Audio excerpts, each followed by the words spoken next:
हरे कृष्ण।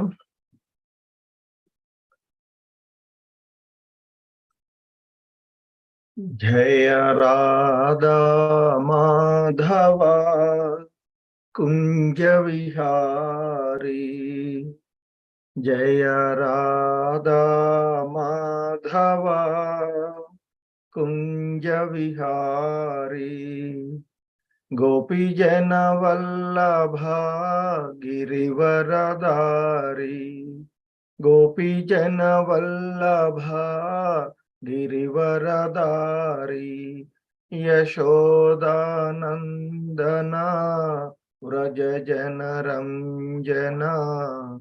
यशोदानंदना व्रज जन रंजना।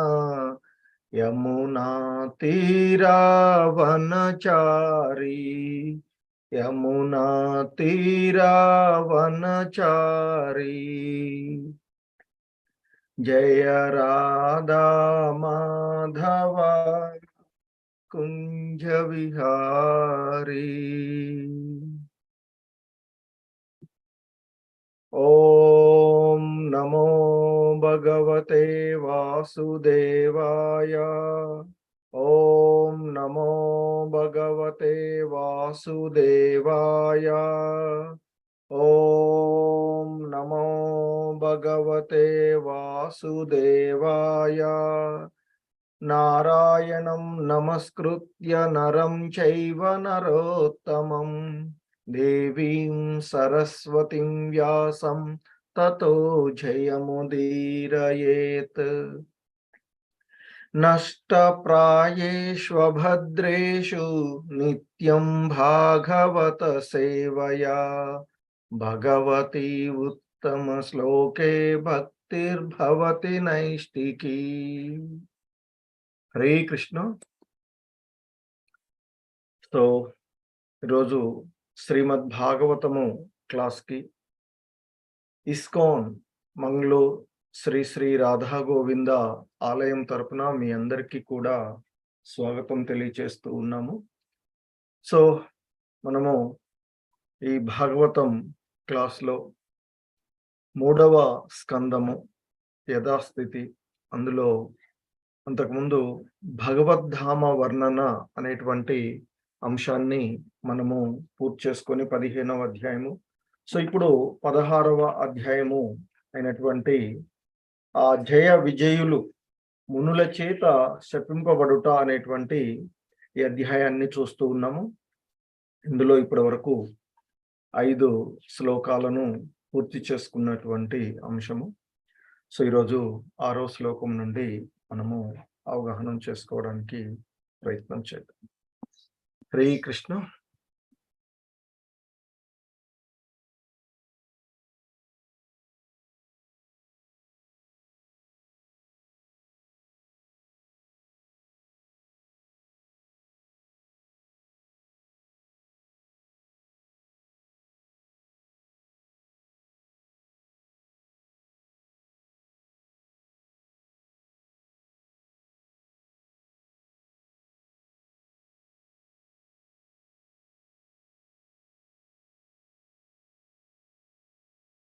సో ఈ 6వ శ్లోకము చూసినట్లయితే, యస్యామృతామలయ శ్రవణావగాహ సద్య పునాతి జగదాస్వపది చాద్వికుంఠః సోహం భవద్భ్యప ఉపలబ్ధ సుతీర్థ కీర్తిః చింద్యాం స్వబాహుమపి వః ప్రతికూల వృత్తిం. సో యస్యామృతామలయశః శ్రవణావగాహః సద్య పునాతి జగదాస్వపచాద్వికుంఠః సోహం భవద్భ్య ఉపలబ్ధ సుతీర్థ కీర్తిః చింద్యాం స్వబాహుమపివ ప్రతికూల వృత్తిం. సో ఇక్కడ శ్రీల అంటే ప్రపోదుల వారు ఒక వాటి అర్థాలు, ఈ శ్లోకం యొక్క అర్థాలు ఇచ్చినటువంటివి. తర్వాత భావము మరియు భాష్యం మనం చూసినట్లయితే, యస్యా అంటే యవ్వని, అమృత అమృతము, అమల కలుషితము కాని, అమల మల అంటే కలుషితము, పాపకార్యాలు అని వస్తుంది. అమల అంటే కలుషితము కానటువంటిది. యశః అంటే యశస్సు, శ్రవణము, అవగాహ అంటే ప్రవేశించును, సద్య అంటే వెంటనే, పునాతి పవిత్రమునవర్చబడును, జగత్ జగము, ఆశ్వపచాత్. ఇక్కడ ఆశ్వపచాత్ అంటే సునక మాంసము తినువారితో సహా, అంటే చండాలుడితో సహా, కుక్క మాంసాన్ని వండుకొని తినేటువంటి వాడితో సహా. వికుంఠః, వికుంఠః అంటే ఇక్కడ క్లేశరహితముగా ఉండేటువంటి, వైకుంఠధామం అని కూడా చెప్తాం. క్లేశరహితము, సహా అంటే అట్టివాడు, అహం నేను, భవాద్యః మీ నుండి, ఉపలబ్ధ పొందితిని, సుతీర్థ అంటే చక్కని తీర్థస్థానము, కీర్తిః కీర్తి, చింద్యాం అంటే నరికి వేయుదును, స్వబాహుం అంటే నా బాహువులను, అపి అయినను, వహ మీ ఎడ, ప్రతికూల వృత్తిం విరోధత్వముతో వర్తించెడి. సో ఇక్కడ శ్రీల ప్రభుపాదుల వారి యొక్క ఈ ట్రాన్స్లేషన్, దీని యొక్క వారు ఇచ్చినటువంటి భావము చూసినట్లయితే, సునక మాంసమును వండుకొని భుజించడి చండాలుని పర్యంతము జగమునందలి ఎవ్వడైనను నా నామ యశస్సుల కీర్తన శ్రవణమును స్నానమాడినచో, అంటే కీర్తన మరియు శ్రవణముల యందు స్నానమాడినచో శీఘ్రమే పునీతుడు కాగలడు. మీరిప్పుడు నన్ను నిస్సందేహంగా అనుభూతమునర్చుకొనగలిగిరి కనుక మీ ఎడల ప్రతికూల వర్తనను కలిగినట్లు గోచరించినచో నా బాహువును నరికివేయుటకును నేను సంకోచింపను అంటూ దీని యొక్క భావం. సో ఇక శ్రీల ప్రభుపాదుల వారి యొక్క వివరణ మనము చూద్దాము. ఓం అజ్ఞానతిమిరాంధస్య జ్ఞానాంజనశలాకయా చక్షుర్మిలితం యేన తస్మై శ్రీ గురవే నమః.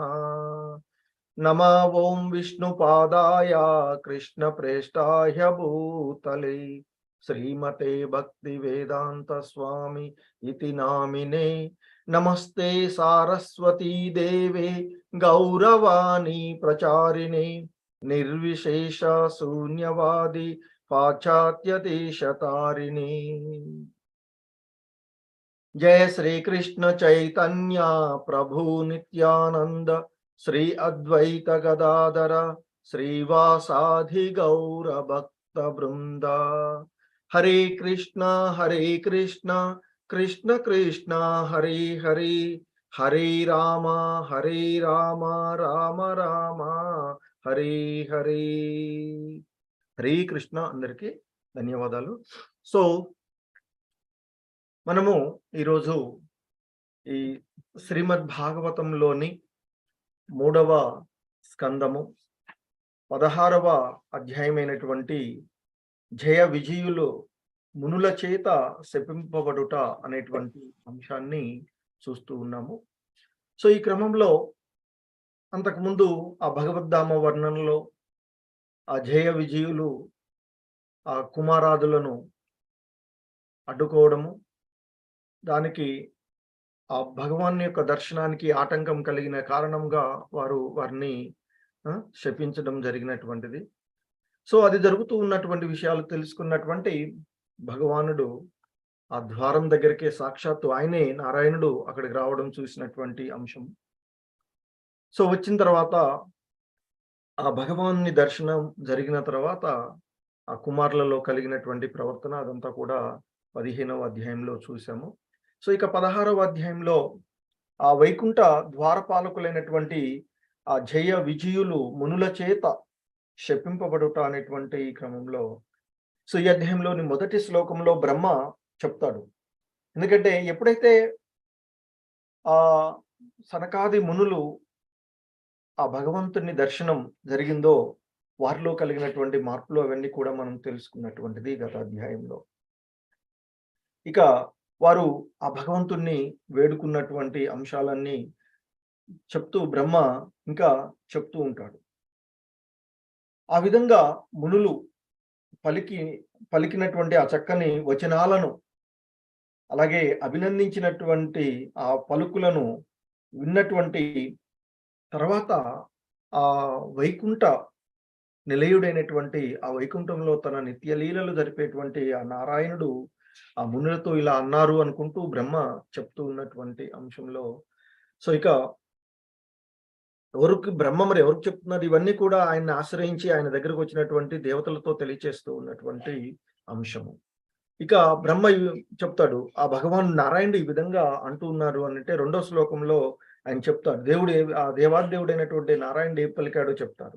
నన్ను మరిచిన కారణమున ఈ జయ విజయుల్ నామక నా యొక్క పార్శ్వాదులు మీ ఎడ గొప్ప అపరాధం చేశారు అంటూ అక్కడికొచ్చి ఆ సనకాది మునుల యొక్క ప్రార్థనలు అవన్నీ విన్న తర్వాత సంతసించినటువంటి ఆ భగవంతుడు వారితో ఆ విధంగా పలుకుతున్నాడట.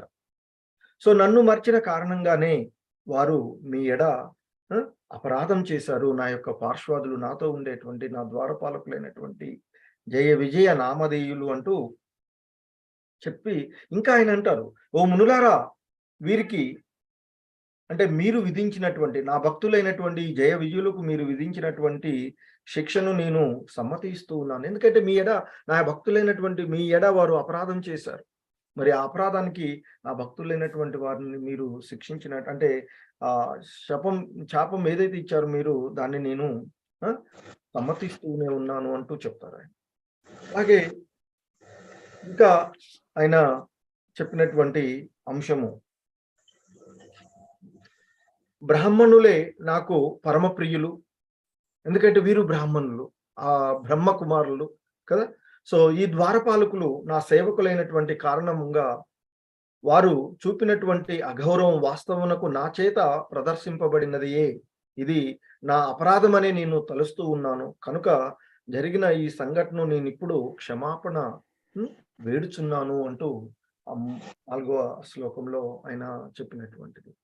ఎందుకంటే సాధారణంగా మనం చూస్తూ ఉంటాం, యజమాని సేవకులు ఎవరైనా ఉన్నట్లయితే ఆ సేవకుల యొక్క ఏదైనా చేస్తే వాళ్ళు చేశారు అనరు. ఒక రాజుకు యొక్క భటులు ఉన్నారనుకోండి, వాళ్ళు వచ్చి ఎక్కడ ఏదైనా చేస్తే అగో రాజు భటులు ఇలా చేశారు అని అంటారు తప్ప రాజుకు వస్తుంది, రాజుగారి యొక్క భటులు అంటారు. సో, ఇక్కడ ఆ నారాయణుడి యొక్క సేవకులు. సో, కాబట్టి ఇప్పుడు ఎవరికి ఏదవుతుంది?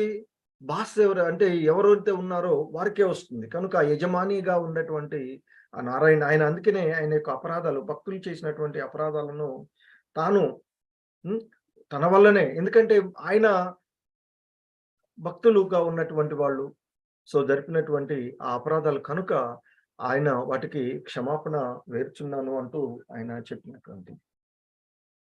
సో, ఇంకా ఆయన చెప్తారు తర్వాత శ్లోకంలో, దేహంపై గల శ్వేత కుష్టువు మచ్చ చర్మము నంతటిని చర్చునట్లుగా సేవకుడి చేత వనర్చబడినటువంటి తప్పిదము జనసామాన్యము అతని యజమానియే నిందించున్నట్లు చేయును. సో, అంటే ఇక్కడ ఆయన చెప్తూ ఉన్నటువంటి సాధారణంగా భక్తులు అనేటువంటిది ఇంతకుముందు మనం చైతన్యం చరితామృతంలో చూసినట్లుగాను, ఇంతకుముందు ఆచార్యులు చెప్పినట్లుగాను భక్తులు అనేటువంటి వారు ఒక యోగ్యులుగా ఉండేటువంటి వారు. 26 దేవతా లక్షణాలను కలిగి ఉన్నటువంటి వారుగా ఉంటారు. 26 లక్షణాలను కలిగి ఉంటారు. ఆ లక్షణాలన్నీ కూడా చెప్పుకోబడినవి. మరి అటువంటి వైష్ణవులుగా ఉండవలసినటువంటి నా యొక్క భక్తులు మీ ఎడ అపరాధం చేశారు. ఎటువంటిదంటే చర్మం పైన ఒక మంచిగా అందంగా ఉందనుకో, దానిపైన ఏదైనా మచ్చ ఉందనుకోండి, సో అదంతా దాని యొక్క ఇది పోగొడుతుంది కదా. సో ఇక్కడ ఆయన అదే చెప్తూ ఉన్నటువంటిది. సో ఆ చిన్న దోషం, లేదా ఒక స్వచ్ఛమైనటువంటి పాలు ఉన్నాయనుకోండి, గ్లాసుడు పాలు ఉన్నాయి, అందులో ఏదో ఒక చుక్కే కదా, లేదా కొంచెం విషమేసి అది తాగమంటే తాగలేం కదా. సో ఇక్కడ జరిగినటువంటిది కూడా అదే చెప్తున్నారు. ఆయన అంటున్నారు, పైన గల శ్వేత కుష్టువు మచ్చ చర్మంనంతటిని పాడు చేసినట్లుగానే సేవకులు చేసినటువంటి, నా యొక్క సేవకులు చేసినటువంటి తప్పిదము,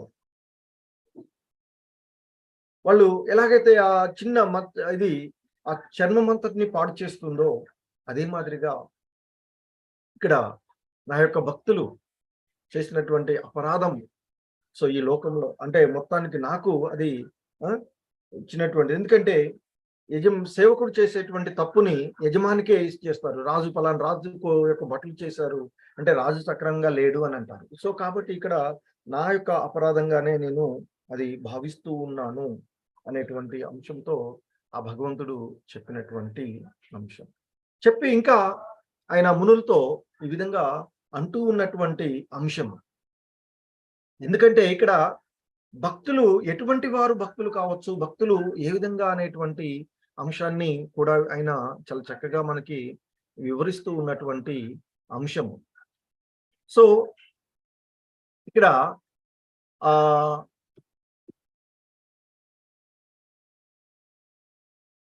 సోహం భవద్భ్య అనేటువంటి ఇక్కడ అది తర్వాత ఇంకా సద్య పునాతి అనేటువంటి పదం. పునాతి అంటే పవిత్రమునర్చబడును. ఎలా అంటే వెంటనే సద్య పునాతి, వెంటనే వాళ్ళు పవిత్రమునర్చబడగలుగుతారు. ఎవరు మరి పవిత్రమునర్చబడగలిగినటువంటి వాళ్ళు ఎవరంటే, యస్య ఎవడైతే అమృతము అమల కలుషితం కాకుండా ఉండేవాడు, యశః అంటే యశస్సు, శ్రవణం అలాగే దాంట్లో ప్రవేశించునో అంటే ఆ భగవంతుని యొక్క తత్వాన్ని ఎవరైతే ఆ పూర్ణ పురుషోత్తముడు అయినటువంటి ఆ భగవంతుని యొక్క యశస్సు శ్రవణంలో ఎవరైతే స్నానమాడుతూ అంటే వాటిలో ప్రవేశిస్తూ ఉంటుంటారో, మరి అటువంటి వారు వెంటనే వారు పవిత్రమునర్చబడతారు అంటున్నారు. మరి ఎవరు అంటే ఎటువంటి వాడు అంటే ఇక్కడ చెప్పబడినటువంటి ఇక్కడ అశ్వచాపం అంటే చండాలుడు సహితము, అంటే సునక మాంసము వండుకుని తినేటువంటి వాడితో సహా అటువంటి వాళ్ళు కూడా వెంటనే పవిత్రీకరించబడతారు. అంటే ఎప్పుడు ఆ భగవంతుని యొక్క యశస్సును, ఆయన యొక్క గుణాన్ని, ఆయన యొక్క లీలలను కీర్తించేటువంటి వాళ్ళు ఎవరైతే ఉన్నారో, ఆయన యొక్క గొప్ప అమృతత్వాన్ని, ఆయన యొక్క కలుషిత రహిత్వాన్ని ఎవరైతే శ్రవణం చేస్తూ ఉంటారో, అటువంటి వాళ్ళు వెంటనే పవిత్రీకరించబడతారు అనేటువంటి అంశం చెప్తూ ఉన్నటువంటి వారు. సో ఇక్కడ అలాగే జగద అశ్వ చాద్వి కుంట అని చెప్తున్నారు. అశ్వచాపత్ అంటే చునక మాంసం తినేటువంటి, వికుంఠ అంటే క్లేశరహితం. సో ఎటువంటి బాధలు లేకుండా వాళ్ళు ఉద్ధరించబడతారు, పవిత్రీకరించబడతారు అనేటువంటి అంశాన్ని చెప్తున్నారు. సో ఇక్కడ శ్రీల ప్రభుపాదుల వారు చెప్తున్నటువంటి సునక మాంసము వండుకుని భుజించడి చండాలుడు పర్యంతము జగమందలి ఎవ్వడైనను, అటువంటి వాళ్ళతో సహా అంటే ఆ చునక మాంసం వండుకుని తినేటువంటి చండాలుడితో సహా జగమునందు ఈ జగత్తులో ఉండేటువంటి ఎవడైనను నా యొక్క నామము యొక్క యశస్సులను ఆ గుణాలను కీర్తిస్తూ శ్రవణం చేస్తూ ఉంటాడు. అంటే ఆ శ్రవణంలో స్నానమాడించు అంటే ఆ కీర్తన శ్రవణాది సేవకుల్లో వాళ్ళు నిమగ్నమై ఉన్నట్లయితే, శీఘ్రమే పునీతుడు కాగలడు అని చెప్తున్నాం. మరి అటువంటి వాళ్ళే ఆ బాధలన్నిటి నుండి కూడా తొలగించబడి పవిత్రీకరించబడేటువంటి సమయం, అటువంటి పరిస్థితి నా యొక్క భక్తిలో అంటూ చెప్తూ భగవంతుడు చెప్తూ ఉన్నారు. మరి మీరు ఇప్పుడు నన్ను నిస్సందేహంగా, అంటే ఎటువంటి సందేహం లేకుండా పరిపూర్ణ తత్వంతో యథార్థంగా నన్ను దర్శించగలిగారు కదా మీరు. మునులతో చెప్తూ ఉన్నాడు ఆయన. మీరిప్పుడు నన్ను నిస్సందేహంగా అనుభూతమునర్చుకొనగలిగిరి. సో నన్ను యథార్థంగా దర్శించగలిగారు. ఎందుకంటే అంతకుముందు నిరాకారంగా ఉండేటువంటి వాళ్ళు, ఆ నిరాకార బ్రహ్మతత్వాన్ని ఉన్నటువంటి వాళ్ళు, ఆ తర్వాత ఎప్పుడైతే భగవంతుడు ఎదురుగా వచ్చారో వారి గురువు తండ్రి అయినటువంటి బ్రహ్మ ద్వారా విన్నటువంటి ఆ విషయాల ద్వారా ఆ హృదయస్థ పరమాత్ముని, అంతర్యామిగా ఉన్నటువంటి పరమాత్ముని దర్శించుకోగలిగారు. సో వారిలో ఉన్నటువంటి ఆ నిరాకార తత్వం అంతా వదిలిపోయి భక్తి భావన రాగానే ఎదురుగా ఉన్నటువంటి సాకార రూపమైనటువంటి ఆ భగవంతుణ్ణి దర్శించుకోగలిగినటువంటి వారు, అంటే యథార్థాన్ని దర్శించారు వాళ్ళు. సో అందుకే అంటున్నారు భగవంతుడు ఇప్పుడు వారిని, మీరిప్పుడు నన్ను నిస్సందేహంగా అనుభూతమునర్చుకొనగలిగిరి. మరి అటువంటి మీకు ఇక్కడ చూడండి భగవంతుడు చెప్తూ ఉన్నటువంటి అంశాల్లో, సో ఎటువంటి స్థితిలో, అంతకుముందు కూడా మనకి 9వ అధ్యాయంలో ఆయన చెప్తూ ఉంటారు, ఎటువంటి వాళ్ళైనా నన్ను ఆశ్రయం పొందినట్లయితే సో నన్ను భక్తి చేసుకోవడానికి అర్హులు అని చెప్తూ ఉంటుంటారు కదా, ఆయన శరణాగతి అయినటువంటి వాళ్ళు. మరి అటువంటి స్వతహాగా వీళ్ళు జ్ఞానవంతులు, బ్రహ్మణ యొక్క ద్వారా ఉన్నటువంటి వాళ్ళు. మరి అటువంటి మీరు నన్ను యథార్థంగా దర్శించినటువంటి మీ ఎడ ప్రతికూల ప్రవర్తన కలిగినట్లుగా గోచరించినట్లయితే నా బాహువును సహితము నేను నరికివేయుటకు సంకోచించను. అంటే నా భక్తులకు అపరాధం కలిగించడం, నా భక్తుల యొక్క రక్షణ నా యొక్క ధ్యేయం. అంటే ఈ బాహువు యొక్క ఇదేంటి, ఆయన యొక్క, అంటే ఇక్కడ అన్ని కూడా ఆయన ఏ విధమైనది కూడా సంపూర్ణమైనటువంటిది. సో ఇక్కడ మనకి ఒక ఉదాహరణగా అలంకారం చెప్తూ ఉన్నటువంటి అంశం. మరి అటువంటి మీరు నన్ను సంపూర్ణంగా అనుభూతమునర్చుకోగలిగినటువంటి మీ ఎడ ఏదైనా ప్రతికూల ప్రవర్తన కలిగినట్లుగా గోచరించినట్లయితే, అలా అయినట్లయితే, అలా దర్శింపబడినట్లయితే, మరి మీకు రక్షణగా ఇవ్వవలసినటువంటి నా బాహువే అటువంటి చేసినట్లయితే దాన్ని నరికివేయడానికి కూడా నేను సంకోచించాను. ఎందుకంటే ఇక్కడ ఒక రకంగా మనం ఇక్కడ అక్కడ ఉన్నటువంటి భక్తులు అందరూ కూడా ఆయనలో అంతర్భాగము అనేటువంటి ఒక భాగంగా చెప్పుకోవచ్చు. సో కాబట్టి ఆయన యొక్క పరమ లక్ష్యం భక్త వత్సలుడు, ఆయన యొక్క భక్తులను రక్షణ కోసం తనను తాను సమర్పించుకోవడానికి కూడా సిద్ధంగా ఉంటారు అని చెప్తారు. సో అందుకే శ్రీల ప్రభుపాదుల వారు చెప్పేటప్పుడు చెప్తూ ఉంటారు, నా భక్తులకు శుద్ధ భక్తితో నన్ను సేవించేటువంటి నా భక్తులు, నేను దేంతో కూడా వాళ్ళ యొక్క భక్తిని నేను వెలకట్టలేను, అందుకే నన్ను సమర్పించుకుంటాను అని చెప్తారు. అందుకే నా యొక్క భక్తుల యొక్క హృదయాలలో నేను ఉంటాను అని చెప్తూ ఉంటుంటారు. అంటే భక్తికి ఆయన భక్త వత్సలుడు, ఆయన భక్తులు వచ్చేటువంటి దానికి. సో ఎందుకంటే సాధారణంగా భౌతికమైనటువంటి కోరికలతో కోరుకుని ఏది కావాలంటే అది ఇచ్చేస్తాడు. కానీ భక్తి ఆయన వెలకట్టలేనటువంటిది. మరి అటువంటి వెలకట్టలేనటువంటి సంపదలకు ఆయనకు మించిన సంపదే ఉంది. అందుకే ఆయనే సాక్షాత్తు వాళ్ళ దగ్గర ఉంటారు అని చెప్తూ ఉంటారు. సో ఆ విధంగా మనకి ఇక్కడ శ్రీల ప్రభుపాదుల వారు దీనికి అర్థం, మీరిప్పుడు నన్ను నిస్సందేహంగా అనుభూతమునర్చుకొనగలిగారు కనుక మీ ఎడ ప్రతికూల ప్రవర్తన, సాధారణంగా నా యొక్క భక్తులకు నేను రక్షణ వర్చని అనుకూలంగా ఉండవలసినటువంటి నా యొక్క బాహువే గనుక మీకు ప్రతికూలంగా ప్రవర్తించినట్లయితే దాన్ని కూడా నేను నరికివేయడానికి సిద్ధంగా ఉన్నాను. అందుకే మీరు నా యొక్క పార్శ్వాదులైనప్పటికీ కూడాను, నా సహచరులు, ఇక్కడ నాతో నా యొక్క ద్వారపాలకులు, నా యొక్క సేవకులు అయినటువంటి వాళ్ళు మీకు అపరాధమునొచ్చారు. సో కాబట్టి అటువంటి వాళ్ళని మీరు శిక్షించారు, అది సమంజసంగానే ఉన్నది అంటూ ఆయన యొక్క భక్తుల వాత్సల్యాన్ని చూపిస్తూ ఉన్నారు.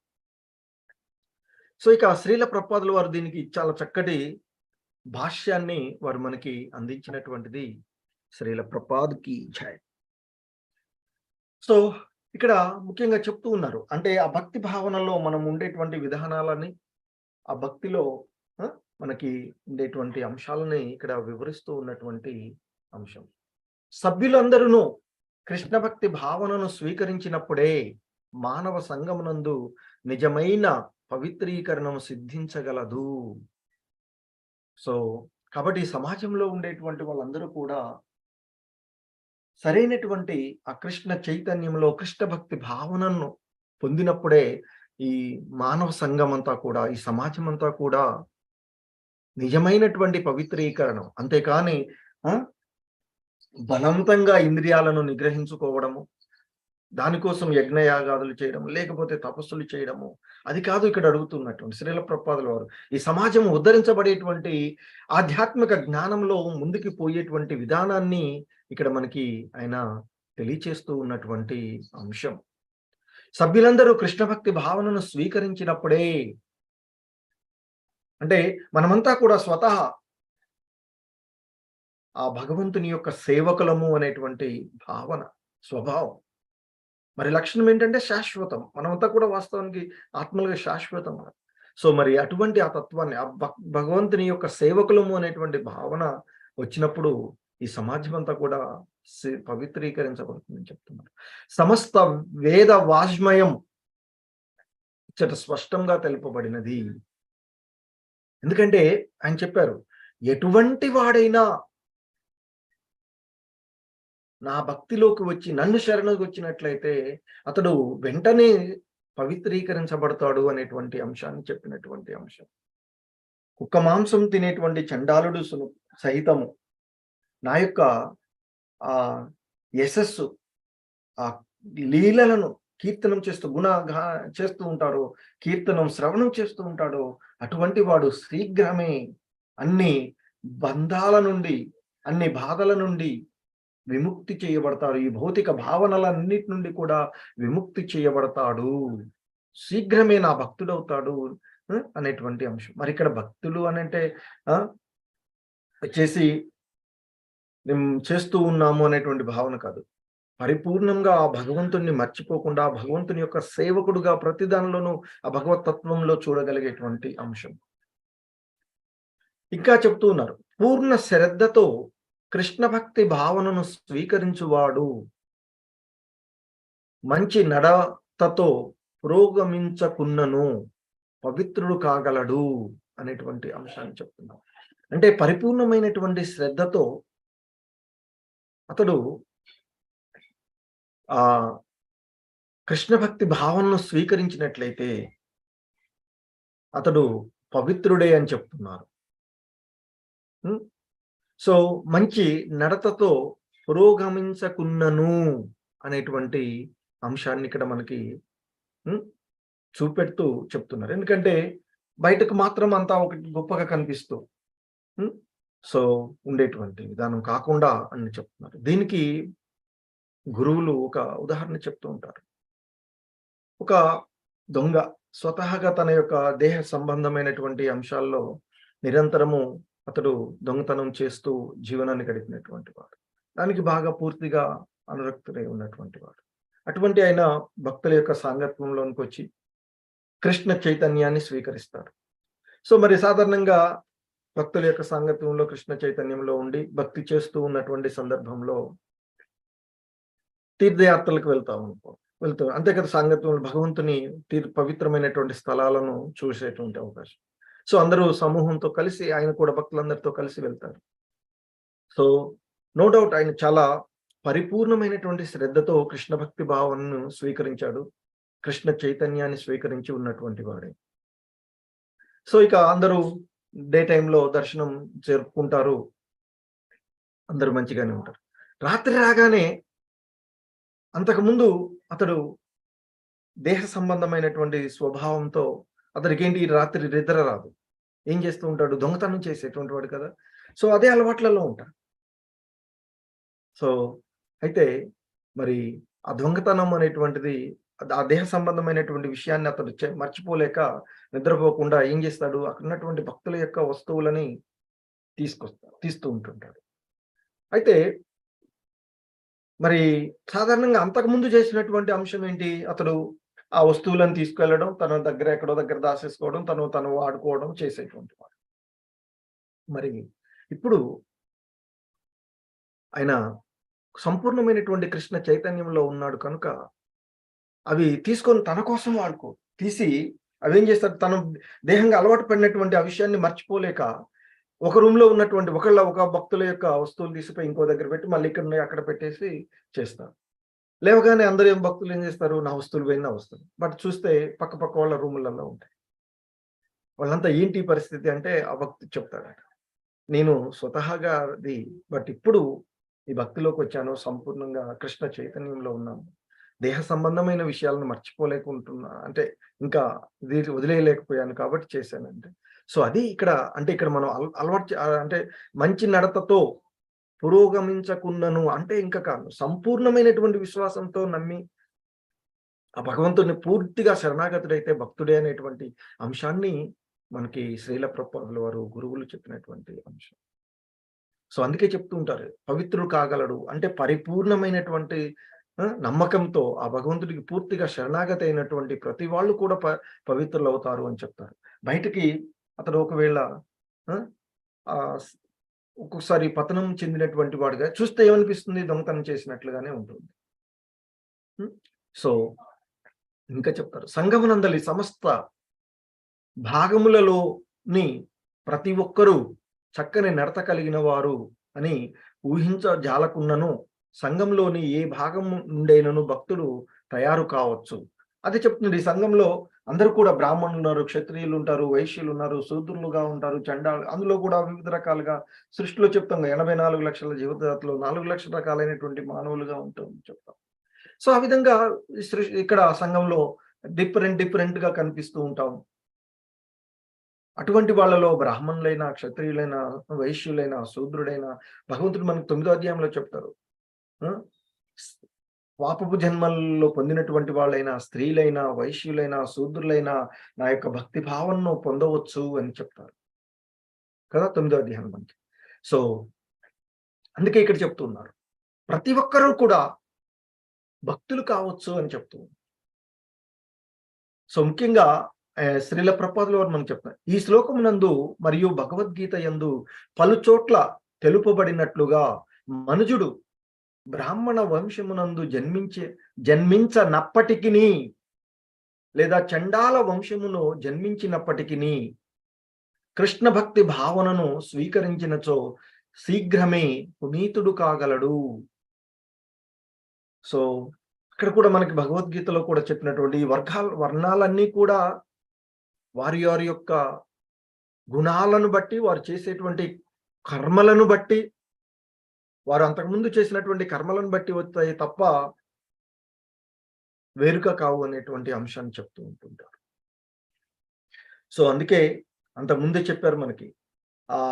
భగవంతుడు ఎల్లవేళలా బ్రాహ్మణులకు, గోవులకు అనుకూలుడై ఉండును. కనుకనే ఆయన బ్రాహ్మణ హితాయచ అని పిలువబడేటువంటి వాడు. అంటే ఆయన అందరికీ కూడా ఆరాధ్య దైవమై ఉన్నటువంటి వాడు. మరి ఇక ఇక్కడ మనకి మునులు స్వతహాగా బ్రాహ్మణులుగా ఉన్నటువంటి వాళ్ళు, మరి అటువంటి వాళ్ళు భక్తిలోకి మారినటువంటి వాళ్ళు. సో, వారి ఎడ ఆయన ఎంత వాత్సల్యుడుగా అదే కాదు ఎవరైనా ఇక్కడ ఆ భగవంతుని ఎడ అంటే భగవంతుని పాదపద్మాలను ఆశ్రయించినటువంటి వాళ్ళు సో, బ్రాహ్మణులుగా అంటే జ్ఞానాన్ని పొందినటువంటి ప్రతి ఒక్కళ్ళు కూడా బ్రాహ్మణులుగా. ఆ భగవంతుని యొక్క వివిధ అవతారాలని ఆశ్రయించినటువంటి వాళ్ళందరూ కూడా. సో, ఇక దేవదేవుని ఆహ్, ఆశ్రయించినటువంటి వాళ్ళు వైష్ణవులు. కృష్ణుడిని తెలుసుకున్నటువంటి వాళ్ళు ఆహ్, వైష్ణవులుగా చెప్తారు. అంటే బ్రాహ్మణుడు అయినటువంటి వాళ్ళు తర్వాత వైష్ణవులుగా మారుతారు. దాదాపుగా బ్రాహ్మణుడన్న, వైష్ణవులన్న ఒకటిగానే వచ్చేటువంటిది. సో, కాబట్టి కృష్ణుడిని తెలిసినటువంటి వాళ్ళు వైష్ణవులు. ఆ విధంగా ఉన్నటువంటి వైష్ణవుల ఎడ జరిగినటువంటి అపరాధాలను ఆ భగవంతుడు చాలా తీవ్రంగా పరిగణించేటువంటి అంశంగా చెప్తూ ఉన్నటువంటి. మరి అటువంటి ఆ భక్తిలోకి వచ్చేటువంటి విధానానికి ఆహ్, ఇక్కడ మనకి అనేక సార్లు చెప్పినట్లుగా కుల సంబంధములు లేకుండా కుల, లింగ, వర్గ భేద సంబంధాలు ఏవీ లేకుండా ఎవరైనా కృష్ణ భక్తి భావనను స్వీకరించవచ్చు అని చెప్తూ ఉంటుంటారు. సో, దీనికి కూడా చైతన్య మహాప్రభువుల వారి యొక్క బోధనలను అంతకుముందు అందించినటువంటి రూప గోస్వాముల వంటి వారు ఇచ్చినటువంటి అంశాలను, శ్రీల ప్రభుపాదుల వారి యొక్క గురువు అయినటువంటి భక్తి సిద్ధాంత సరస్వతుల వారు ఆ రోజులలో ఉన్నటువంటి సమాజంలో ఉండేటువంటి కొన్నిటికి బ్రాహ్మణులే చేయాలి, వైష్ణవులు చేయరాదు అనేటువంటి కొన్ని చేసేటువంటి అంటే విగ్రహాలను కొన్ని చేసేటువంటి అంశాలను. కానీ అప్పుడే వారు శ్రీల భక్తి సిద్ధాంత సరస్వతుల వారు తీవ్రంగా ప్రతిఘటించినటువంటి అంశం వాటిలో. సో, ఆ సందర్భంలోనే అక్కడున్నటువంటి సాంప్రదాయ సిద్ధాంతాలు కొన్ని కొన్ని మూస విధానాలకు అలవాటు పడినటువంటి వాళ్ళు ఆయన్ని చంపడానికి కూడా ప్రయత్నం చేశారు అని చెప్తూ ఉంటారు వారి యొక్క పాస్ట్ టైమ్స్ మనం చూసినట్లయితే. సో, ఆ విధంగా మూఢమైనటువంటి విషయాల నుంచి బయటకొచ్చేసి అందరూ కూడా భక్తులు కావచ్చు, అందరూ సమానులే, అందరూ కూడా కృష్ణ చైతన్యంలో ఉండవచ్చే, అందరూ కూడా వైష్ణవులుగానే పరిగణించబడేటువంటి అంశాన్ని, అంటే భక్తిలోకి వచ్చినటువంటి అంశాన్ని మనము తెలుసుకోవచ్చు అనేటువంటి చెప్తూ ఉన్నటువంటి. సో, కాబట్టి ఇక్కడ కుల, మత, లింగ, వర్గ భేదాలు లేకుండా అందరూ కూడా కృష్ణ భక్తి భావనలోకి రావచ్చు.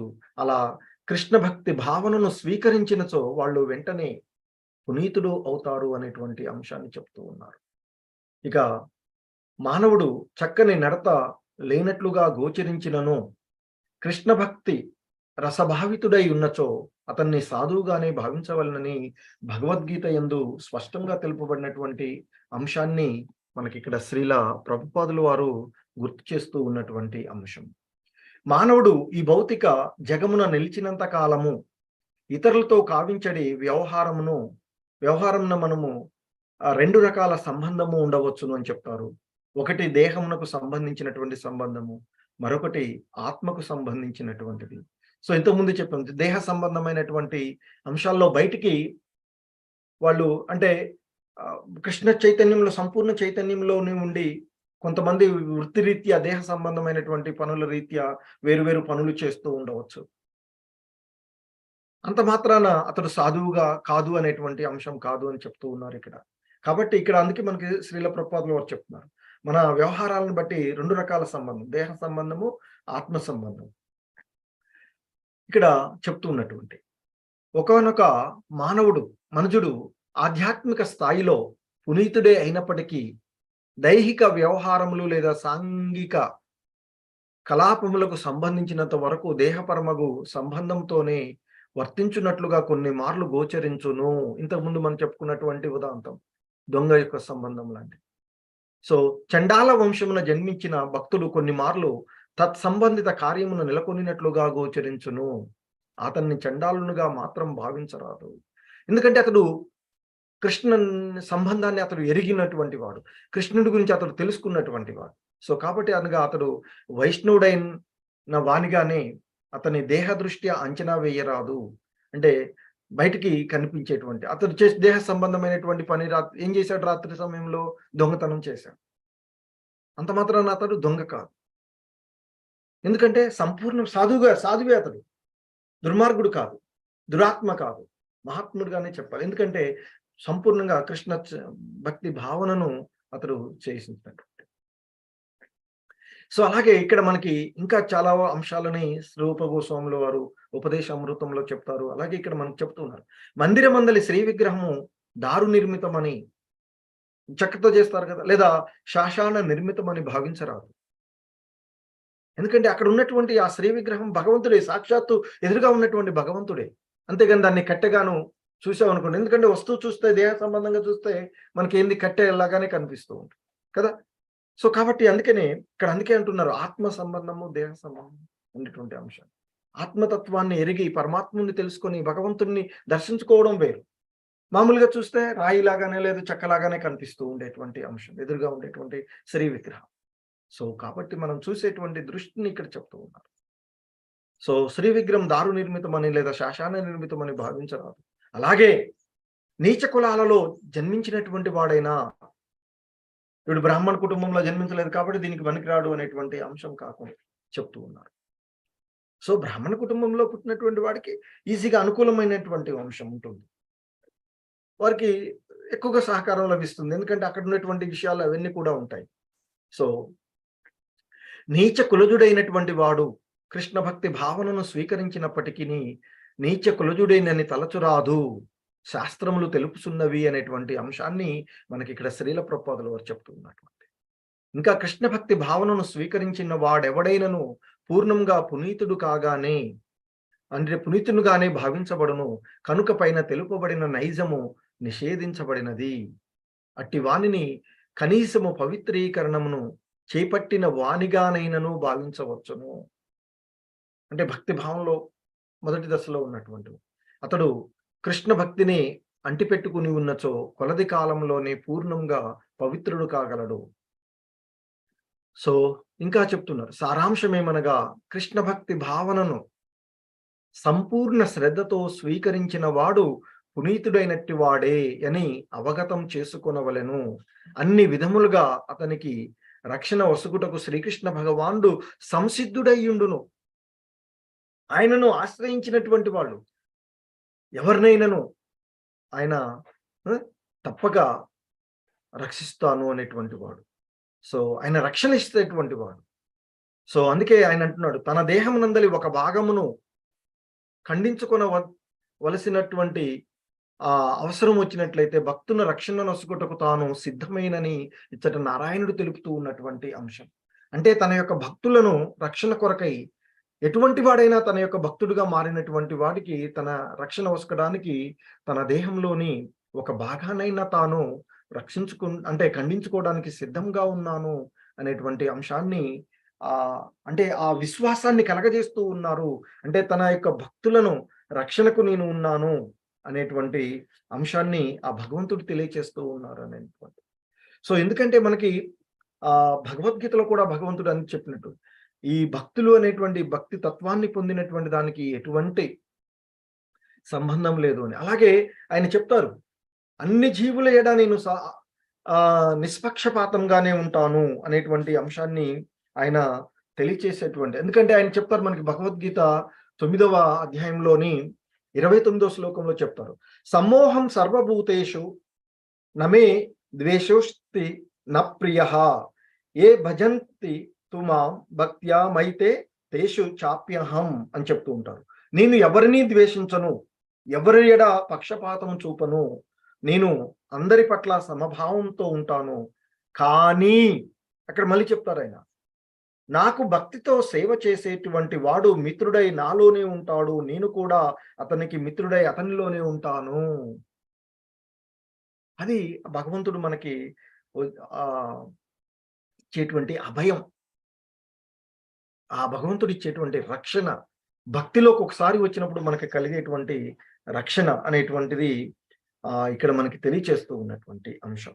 సో నేను ఎవరి ఎడ అందరూ సమానమే, అంతే కదా. సాధారణంగా మనం చూస్తూ ఉంటుంటాం ఈ సమాజం, మనం ఎవరిని దేశించము, ఎవరిని ఆకర్షించకపోయినా ఎవరైనా వచ్చి మనని ఏదన్నా అడిగారనుకోండి, అలా అని చెప్పేసి అడిగిన వాళ్ళకి వదిలేసి ఎక్కడో అడగిన వాడికి మనం అయితే ఇవ్వలేము కదా ఏదైనా ఒక వస్తువు, ఒక విషయాన్ని గురించి. అలాగే భక్తిలో మనం కూడా అంతే, ఎవరైతే మనం భగవంతుని భక్తిలో మనం నిమగ్నమై ఉంటామో ఆయన మన రక్షణ చూస్తారు. అంతేకాని ఇక్కడ మేము అందరం ఉన్నాం కాబట్టి, అంటే భక్తులు ఉన్నారు, అభక్తులు ఉన్నారు, అందరినీ సమానమే అంటాడు కదా మరి భగవంతుడు. చాలా మంది ఇదే అడుగుతుంటారు, అందరికీ సమానమే అంటాడు కదా, మరి కొంతమందికి ఏంటి, కొంతమందికి ఇదేంటి అనేటువంటి భావనలో ఉంటూ ఉంటారు. కానీ అందరూ సమానమే, ఎవరు, ఎందుకంటే అందరూ కూడా ఆయన నుంచి వచ్చినటువంటి వాళ్ళు. మరి అటువంటి అప్పుడు మనకి ఇది కావాలి అని మనం అనుకున్నప్పుడు, ఆయన్ని మనం కావాలి అని అనుకున్నప్పుడు ఆయన కూడా మనకు కావాలని. సో కాబట్టి ఆయన అందుకే చెప్తారు, నాకు భక్తితో సేవ చేసేటువంటి వాడు నాకు మిత్రుడై నాలోనే ఉంటాడు, నేను కూడా అతనికి మిత్రుడినై ఆయనలోనే ఉంటాను. అదే కదా చెప్తాడు, ఆయనకు మించినటువంటి శ్రేయోభిలాషి మిత్రుడు ఇంకొకరు లేరు అనేటువంటి అంశాన్ని కూడా మనకి ఇక్కడ తెలియచేయబడుతూ ఉన్నటువంటి అంశం. సో ఇంకా అలాగే ఒకసారి భక్తిలోకి వచ్చినటువంటి మనకి ఇక్కడ శ్రీల ప్రభుపాదుల వారు కోట్ చేసినటువంటి అంశాలలో సాధువుగానే భావించాలి. కృష్ణ భక్తి భావనలోకి వచ్చినటువంటి వాడు, కృష్ణ భక్తి రసాభావితుడైనటువంటి వాడిని సాధువుగానే భావించాలి అని మనకి 30 నుండి 32 శ్లోకాల్లో చెప్పినటువంటి అంశాల్లో చెప్తారు. ఆయన 30 శ్లోకంలో ఈ విధంగా భగవంతుడు చెప్తున్నాడు. అత్యంత హేయమైనటువంటి కార్యం చేసినప్పటికీ మనిషి భక్తియుత సేవలో నియుక్తుడై ఉంటే తన సంకల్పంలో సక్రమంగా నెలకొనిన కారణంగా అతన్ని సాధువుగానే పరిగణించాలి అని చెప్తూ ఉన్నాడు. సో ఎందుకంటే ఆయన్ని సాధువుగానే, అందుకని ఇక్కడ చెప్తున్నటువంటి అంశం. సో అతడు అంతకుముందు ఏదైనా కానివ్వండి, ఇప్పుడు వచ్చేసి ఏంటి, ఆ భగవంతుని యొక్క భక్తియుత సేవలో నియుక్తుడై ఒక స్థిరమైనటువంటి సంకల్పంతో సక్రమంగా నెలకొని ఉన్నటువంటి కారణంగా అతడు సాధువుగానే భావించబడి, ఇంతకుముందు చెప్పాము. మరి దొంగ, అంతకు మనకి ఎన్నో ఉదాహరణలు ఉన్నాయి. వాల్మీకి కానివ్వండి, సో ఇంకా చాలా చాలా ఇలాంటివి మనం ఉదంతాలు ఎన్నో భాగవత లీలలో చూసుకోవచ్చు. సో అందుకే ఆ భగవంతుని యొక్క నామాలను జపిస్తూ నిరంతరము హరే కృష్ణ కృష్ణ కృష్ణ హరే హరే, హరే రామ రామ రామ హరే హరే అంటూ ఆ భగవంతుని యొక్క నామ జపం చేస్తూ, నామాన్ని, ఆయన యొక్క యశస్సును కీర్తిస్తూ శ్రవణం చేస్తూ ఉన్నటువంటి వాళ్ళు శీఘ్రమే ఆయన యొక్క భక్తులు పవిత్రీకరించబడి సాధువులుగా భావించబడి, ఎటువంటి వాడైనా అతి నీచమైనటువంటి పనులు చేసిన, నీచమైనటువంటి కులాలలో జన్మించిన అతడు బ్రాహ్మణుడుగానే వైష్ణవుడుగానే భావించాలి అనేటువంటి అంశాన్ని చెప్తారు. అందుకే మనకి ఇస్కాన్లో అందరూ కూడా సమానంగానే భావించబడేటువంటి అంశం. అలాగే ఇంకా చెప్తాడు, మరి ఆ విధంగా ఆయన నాలోనే ఉంటాడు, నేను సాధువుగానే భావించాలి ఎటువంటి పనులు చేస్తూ ఉన్నా అనేటువంటి చెప్పినప్పటికీ, అంటే అంతకుముందు హేయమైనటువంటి, సో అటువంటి స్థిరంగా భక్తిలో నిమగ్నమై ఉన్నటువంటి వాడు శీఘ్రమే ధర్మాత్ముడై శాశ్వత శాంతిని పొందగలుగుతాడు. ఓ కుంతీపుత్ర, నా భక్తుడు ఏనాడు నశింపడని ధైర్యంగా ప్రకటించు అని అక్కడ చెప్పారు భగవద్గీతలో. ఇక్కడ చూడండి, మనకి నా చేతులను, ఒకవేళ నా భక్తుడికి అపరాధం చేయడానికి నా చేతులే అడ్డొచ్చిన వాటిని ఖండించడానికి నేను సిద్ధంగా ఉన్నాను అని మనకు విశ్వాసాన్ని కలగజేస్తూ ఉన్నటువంటి వాడు. అలాగే మానవాళికి మనకి ఈ కలియుగంలో, ఈ కలహాల యుగంలో, కలతలతో చెందినటువంటి ఈ యుగంలో మనకి అభయం వసుకుతూ ఉన్నటువంటి భగవద్గీతలో కూడా ఆయన చెప్పినటువంటి, ఓ కుంతీపుత్రుడా అర్జున, నా భక్తుడు ఏనాడు నశించడు అని ధైర్యంగా ప్రకటించు అని చెప్పారు మనకి. అలాగే ఇంకా చెప్తారు, మాంహీ పార్త అనుకుంటూ చెప్పినటువంటి, ఓ పృతతనయ, నన్ను ఆశ్రయించిన వాడు అల్ప జన్మకు చెందిన స్త్రీలు అయినా వైశ్యులైనా శూద్రులైనప్పటికీ పరమగతిని పొందగలుగుతారు అనేటువంటి అంశాన్ని చెప్తూ ఉన్నారు. అంటే భక్తియుతమైనటువంటి సేవలో ఉన్నటువంటి వాడు నీచ ఉన్నతి తరగతుల జనుల మధ్య ఎటువంటి భేదము ఉండదు అని, అతడు బ్రాహ్మణుడైనా, చండాలుడైనా, స్త్రీ అయినా, పురుషుడైనా, ఇంకెవరైనా ఆయన యొక్క భక్తియుత సేవలో నిమగ్నమైనట్లయితే సో వారి మధ్య ఎటువంటి తేడా ఉండదు అని సాక్షాత్తు భగవంతుడే చెప్పినటువంటి అంశం మనకి 9వ అధ్యాయము 32వ శ్లోకంలో చెప్తారు ఆయన. మాంహీ పార్థ వ్యపాశ్రిత్య ఏపిస్యు పాపయోనయ స్త్రియో వైశ్యస్తథ శూద్రాస్తేపి యాంతి పరాం గతిం అని చెప్తూ ఉన్నారు ఆయన. సో మరి ఆ విధంగా భగవంతుడే చెప్పినటువంటి అంశాలను గుర్తు చేస్తూ ఆయన యొక్క భక్తిలో నిమగ్నమయ్యేటువంటి భక్తుల రక్షణ భగవంతుడు ఏ విధంగా వసుకుతాడు అనేటువంటి అంశాన్ని ఇక్కడ మనకి శ్రీల ప్రభుపాదుల వారు చక్కగా వివరించినటువంటి అంశం. సో చెప్తున్నారు అందుకే ఇక్కడ. సో దీని యొక్క సారాంశం చెప్తూ మనకి, కృష్ణ భక్తి భావనను సంపూర్ణ శ్రద్ధతో స్వీకరించిన వాడు పునీతుడైనట్టి వాడే అని అవగతం చేసుకొనవలెను. అన్ని విధములుగా అతనికి రక్షణ వసుగుట శ్రీకృష్ణ భగవానుడు సంసిద్ధుడై ఉండును. ఇంతకుముందే చెప్పారు భగవద్గీతలో కూడా. సో తన దేహమునందలి ఒక భాగమును ఖండించుకొనవలసి వచ్చినను భక్తుని రక్షణ వసగుటకు తాను సిద్ధమేనని ఇచ్చట నారాయణుడు ఆశ్వాస మొసగుచున్నాడు. ఎందుకంటే ఆ మునులకు ఇక్కడ విశ్వాసాన్ని కలగజేస్తున్నారు. మీ ఎడ అపరాధం జరిగింది, అయినంత మాత్రాన వీళ్ళు నాతో నిత్య నా సాపార్శ్వాదులుగా ఉన్నారు కదా అని జయ విజయులు మీకు అవమానం జరిపిన మీ ఎడ చేసినటువంటి అపరాధాన్ని నేను క్షమించను. అంటే వాళ్ళని మీరు శపించడం నేను సమ్మతిస్తూ ఉన్నాను. నా దగ్గర ఉన్నవాళ్ళు కదా అని జెప్పేసి, ఇదే కదా పక్షపాతం లేకుండా ఉండడం, సమభావము అంటే. సో, ఎందుకంటే మరి మునులకు అనిపించవచ్చు. మేము అక్కడి నుంచొచ్చాము. ఇంతకుముందు నిరాకారవాదులుగా ఉన్నాము. మరి ఇక్కడ ఉండేటువంటి వీళ్ళు కదా! జయ విజయులు అనేటువంటి భావన. సో, ఆ భావంతో ఇక్కడ చెప్తూ ఉన్నటువంటి అంశాన్ని మనకి చాలా చక్కగా శ్రీల ప్రభుపాదుల వారు తెలియచేసినటువంటి అంశం. శ్రీల ప్రభుపాద్ కీ జై. హరే కృష్ణ. అందరికీ ధన్యవాదాలు.